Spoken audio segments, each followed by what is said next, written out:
Aloha, ladies and gentlemen. My name is SprinkleBeard. I stream on Twitch currently every day, 1 p.m. Eastern Standard Time to 6 p.m. Eastern Standard Time. I recently had heart surgery, so some of those days get cut short because I'm not feeling my best. But we're doing it. We're actually doing it right now. So if you want to join us, please join us over on Twitch. Today's video, we're going to be going over 5 of the beginner traps, right, that a game might have. Specifically Raid Shadow Legends, and we're going to be talking about what you should be doing instead of these 5 bad things, right? And it's not that they're huge traps, but it's very easy to be overwhelmed with how many different things there are to do in Raid, and it's one of my favorite things about Raid. There's so much to do for a mobile game, and it's done well that nothing feels real bad. But you know, you could be wasting a lot of time or energy, or you could be doing things in a really weird order that could really extend your game time instead of you enjoying the meat and potatoes of the game, right? So we are going to be talking about that. So number 1 here that I have is when to open shards. Probably the most fun thing about this game in the world is opening your shards and hoping for the best. When you first play this game, you have no idea what these characters are going to do. You have no idea when they are going to be good. So let's talk about that. When should you open up your mystery shards? The answer is honestly whenever you feel like it. There's not actually a best time to open mystery shards. There are something, like there's an event and a tournament. We will be explaining those at a later point. That is called a champion summoning event or a champion summoning tournament. So, pardon me, you might say that you could save your mystery shards for something like that to try to get points, because you can sometimes get extra prizes there. For the most part, though, for opening mystery shards, there's no harm in it. Those mystery champions, they will probably do your account good, or at the very least, they will give you food to feed off later. If you're not sure what food is, you can check out my other video that talks about the food pyramid and the best way to keep track of your food. However, there are 3 other types of shards in the game. There's ancients, voids, and sacreds.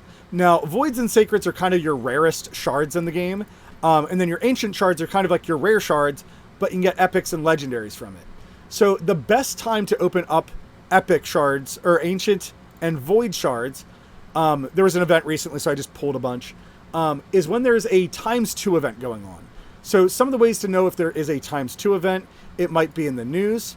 So every weekend there's usually a different event, so there might be a ×10 event going on, meaning you have, if you were to get a champion, right? So Valkyrie here is a legendary.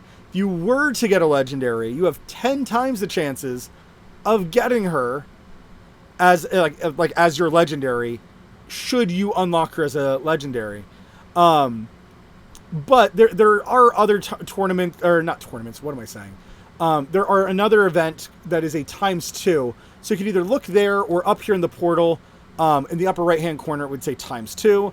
And the reason that you wait for these ×2 is, as you can see, legendaries are at 0.5%. And then voids are at 0.5% for legendaries as well. So getting that closer to the 1%, and then epics go up to 16% equivocally. So it is much better, kind of bang for your buck, if you will. On this channel, we don't really encourage spending money, but if you were to spend money and buy a shard pack, you don't want to open it up when you're only getting a 0.5% chance to get a legendary. You want to have those better chances to get a good epic or a good legendary. For sacreds, there is kind of a debate. So I'm going to give you 2 instances when it would be best to open up a sacred, and then it's going to be up to you specifically when you choose. The first one is the ×2 event. So again, looking back at these numbers, you would have a 12% chance for a legendary, leaving an 88% chance for epics. So it is significantly better. It's still not the most amazing way to get a legendary. It's not terrible. The other way that we kind of encourage is when we talked about that champion summoning event earlier, that you get about 500 points for using a sacred shard. Now, unfortunately, there was just a summoning event before I decided to make this video. So I don't think I can show you. Yeah, I cannot show you, unfortunately. But it's worth 500 points. And sometimes the prizes that you get from an event 500 points, would get you these first 2 prizes very easy. And some of the tournaments, their prizes are 500. So 500 points can make a big deal when it comes to doing your shards. It can feel really bad because when you first get a sacred shard and you're like, oh, I have a chance for an epic or a legendary. I know how bad it feels that you want to use it. Practice that self-control. It will transfer to other portions in your life as well. So like, let's say with your finances, work on that delayed gratification and it will help you progress much further in this game. So our number 2 point, right? Leveling too many champions or not asking if a champion's good. Again, what's amazing about this game is the number of champions you can have and how many different champions there are. The equally bad portion is what if a champ is not good, or what if a champ is really good, or oh man, this thing's a dog, I want to play with the dog. Oh man, this girl's a demon, I want to be a demon. Ooh, this guy has an awesome sword. It's so easy to get distracted by what you might need, what might make the best team when you first start off playing. So instead of necessarily trying to level up, like let's say 10 or 20 different champions, you want to try to keep your champion pool small at first. Leveling up a small amount of champions and gearing them up properly means that you'll be spending less resources trying to get them fully equipped with the proper gear, making sure that their stats are in the right place and that they have the right defensive equipment on if they're a defensive champion, or if they're an attack champion, that you have the right crit gloves on them so that they have the best chance to dish out the most amount of damage consistently for you and your party. We, on this channel, we're going to kind of recommend try to just have a 5-man core at the beginning. And if by all means, if you start leveling up this dog because you're like, oh man, this dog's super awesome, he looks beast, and then later you get Basher instead, and you're like, oh wow, Basher is significantly better than this Hound Spawn. Don't worry about it, right? Just stop leveling up Hound Spawn. Maybe you take his equipment from Hound Spawn and you put it on your Basher. Or maybe you just take the best pieces, right? You don't need to have a big regret. You don't have to stop and be like, oh, this champion's garbage now. No, it's just that you never know when you're going to get Basher. You never know when you're going to get a Saurus that you decide that you want to level up and help progress you through the game. It just depends. It's one of the most fun things about Raid is that the RNG is so heavy. It's equally the worst thing about Raid, though, is how heavy the RNG is. And when you want that one champion so bad, or when they're there for a ×10 event, or right now when there's a fragment summon, and you're like, oh my gosh, I just want this dude. He looks so cool. He reminds me of the game Blasphemous. I just want this dude so bad. Sometimes you need to just wait for those ×2 events, and you'll have a much better chance of getting the champion that you want, or a champion that you need. So number 3, when do we want to level up gear, right? And this kind of plays off of that 5-man core. That if you try to level up all the champions at once, and you're trying to level up all their gear all at the same time, you're going to have holes like this. You're going to have champions that are missing gear upgrades, or this banner is absolutely terrible, so I would want to replace it with something like this right away to greatly improve my Kurzad Deep Heart. The best time to level up gear, so when you first start playing the gear, all the gear that you get is new. Everything is interesting. So you're going to be playing through the campaign.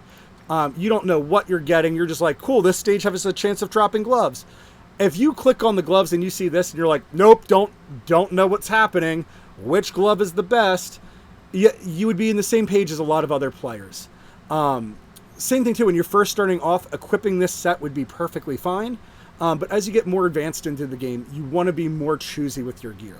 So what we're going to encourage on this video is when you start off, you're going to be in the normal campaign. So when you get a gear drop, you have a chance for it to be a 1-star, a 2-star, or a 3-star. For the purposes of helping you out the most, 1 and 2-star, just sell it off. There's just almost never a time that a 1 or 2-star piece of gear is going to be worth having on or benefit you enough. It's almost better for you just to wait for the 3-star gear. And even if you have to play the level like 20 times, and you might level up 4 or 5 times trying to get this 3-star shield, it will still be better for you to do that, and you'll waste a lot less silver. You'll get more silver by selling off these garbage shields. it'll put you in a much better place overall. The same thing goes with gear, that what gear is the best. Now, it does depend on the champion. So things like gloves can be a very controversial thing. For a lot of attack champions, right, you're going to want this crit rate glove, meaning that there's a chance for gloves to drop and have crit rate as their main stat. This means as you level up the gloves, crit rate is going to level up each and every single time, and it's going to feel great. But if you have a defensive champion, you might want HP percentage or defense percentage. When you're starting off the game, even flat defense and flat HP is still going to be a very useful stat for you. It's not actually that terrible on 3-star gear and below. So what we're going to talk about is the do's, right? You know, what gear do you want? Specifically, boots should be speed. All the other ones, at all levels of play, as high up as you can get. Nobody uses these other boots for any reason. There's very minor exceptions of like gimmicky things that you can do. It's still not encouraged by any means. Boots should always be speed, and then you want the highest star available in those boots. Gloves would be the more controversial one, right? You could go with crit rate, or if all your other gear has crit rate as a substat, you might go with crit damage gloves, but that's a more advanced technique. For your defensive champions, right, you might just want the HP percentage, defense percentage on 3-star gear. When you get up to 4-star gear and above, we basically take away a lot of the flat stats. We say never touch the flat stats. Chest armor, it's kind of the same thing. We often encourage use only the percentage ones. I will say, for my personal experience, I have started using accuracy chest plates as a substitute until you can get much further in the game and get a more reliable accuracy. So this would also be the kind of that beginner trap that you don't understand how accuracy works. The higher your accuracy, the higher chance you have for a champion to land their debuff skill. So I'm going to show off Bellower as an example here. But so he has a 50% chance of landing a speed debuff on his opponent. And then if with booking, that gets up to a 75% chance. So this means that as long as my accuracy is high enough, so here he's got an amazing 304 accuracy, this means that 75% of the time, he will then do an accuracy check to see if he lands the debuff. And your opponent always does have the chance to resist. You're not guaranteed just by having high accuracy. But when you're first starting off the game, your characters will have 0 accuracy. That's something much later in the game that accuracy becomes more prevalent. It will help you land your debuffs more. It will help your game feel super amazing when your characters are landing their debuffs, like a breaking attack and breaking defense or cracking. There's a bunch of terminology. Anyways, let's move on to our next point. So number 4 is dungeons. So early in the game, they do teach you to go into dungeons, and they teach you, here you can go to the arcane keep to get white potions. Here you can go into the spirit cape to get green potions. And then look at all these dungeons. Go fight a dragon, right? So you might go and fight this dragon. You might have a blast doing it. The truth of the matter is, yes, you will get really good artifacts. So you can get one of these random artifacts whenever you beat dragon. And then he also will drop either some shards in addition, some brews, or some money. This can be a good way if you get stuck in the game, right? And you need to upgrade your gear. That is what these dungeons are meant for. But if you are not stuck, I would encourage you to stay away from these dungeons, because the reward you get here, right, of having a chance to get this one single white potion, you might get like between 1 and 3, versus when you get down here to stage 3, you get much better. And it's the same thing. The further down you go, to the point where like down here you can get like 20 little white potions or some nonsense. At this point, like when you get down to stage 19, you actually don't want to see these basic potions anymore. The point though is, the longer that you wait, right? If you let your champions get to a higher level to the point that they need those potions, or if they reach their maximum level of like 30 or 40, it might be better for you then to come over to the dungeons at that point when you're stuck, or maybe when you've fully completed the normal campaign. Maybe then you come into the dungeons to get some of these minor upgrades before going to hard. And I say minor because you do have to fight this dragon, and you'd want to get down here to the point where you're getting 3 to 5 star equipment before you go on. And then obviously the ideal would be for you to get down to like stage 10 and get 4 to 5 star equipment. When you leave normal, that's going to be a daunting task, right? Trying to fight a level 85 dragon. I'm not saying it's impossible. It might not even be difficult if you make the right decisions, but that is not what this video is about. Let's move on to point number 5. Point number 5 is events and tournaments. So I say that this is a beginner's trap because you might not be paying attention to these 2 buttons here, but this is the game's rotating schedule. They constantly have a reward system in place to help out players if they do something very specific in the game. So we're going to click on events because there's a great event going on right now.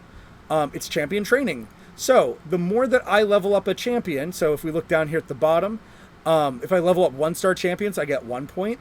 If I level up 2-star champions, it's 1 point, and then so on and so forth. I'm not going to read all the points off. And then if I rank up a champion, which is how you get pretty big, significant power boosts in this game, ranking up a champion, you get a flat amount of points because of how much more difficult it is to rank up a champion. But up here you can see that there's a lot of things, like a lot of money can be earned by just gaining 100 points. Gems, which become a very valuable resource towards the end of the game or can unlock some really big bonuses for you. Things like gems you can get from events and tournaments like this. Charms you might not have to worry about in these superior potions, but there's more energy. Blue books are stupidly amazingly good for you when you first start playing the game, or if you just have a lot of rare champions, right? If you're struggling with the campaign, you might need to book your champions. There's a separate video on books and how to book champions, most effective booking methods. That is also on my channel. These are some of the better ones. Tournaments have actual prizes because it's a tournament. You know, it's a challenge where you might come in first place, and for first place, there's extra rewards. If you even come in the first top 10, you might still get extra rewards like energy, gems, or pieces of gear that can only be won in tournaments. And as we see here at the bottom, I'm currently in the ranking 36 here, and I'm significantly behind my leader. I'm 3 times lower than where he's at. That is perfectly fine. The point, though, is you can still earn certain rewards here, and all these rewards helped me for my stream today. It's just a very important thing to be aware of, that there are ways in the game that will help you advance and have extra bonuses. To lump in with tournaments and events, we're also going to say challenges and missions. Coming down here, there's certain challenges that you can perform where it might be level up a champion to rank 6. For artifacts, it might be equip so many 5-star or 6-star artifact sets to one champion and then to rank them up. Dungeons, it might be able to clear off so much of a different dungeon. And then there's even some for the arena, which is the PvP of this game. But you can get tons of things like energy in here. You might get tons of silver. You could get extra gems. There's shards you can get. These are just extra bonuses that, again, are slightly hidden. The thing is, these red dots tell you, hey, you have something here that for you to claim. So right here, it's this item. If I go down to my advanced, I have these prizes waiting for me. It might be this bar right here that if you accomplish so many advanced tasks, you can get certain things. So my next one is this purple book that I'm really excited about. The same thing too happens in your missions. Across the bottom here, there's a progress bar. And then also while you're in the campaign or in faction wars, all of these things have, at the overworld, have a bar that is slowly progressing based upon the number of stars you get. Now, sometimes you might think, oh crap, I need to really focus on getting these stars right now. Sometimes it's better to come back later. So sometimes on like the normal campaign, to 3-star a mission, you have to beat the stage, you have to beat it without losing any champions, and you have to have 2 or fewer champions. So in the first level, you can only have 1 champion, but by the time you get to the second level, you can have 4 champions. But you can still just go through it with 2 champions and just plow through all the content that you need to. And it might be easier to come back and do it at a later point and then just collect all the rewards back to back. There's nothing wrong with doing it at the beginning of the game.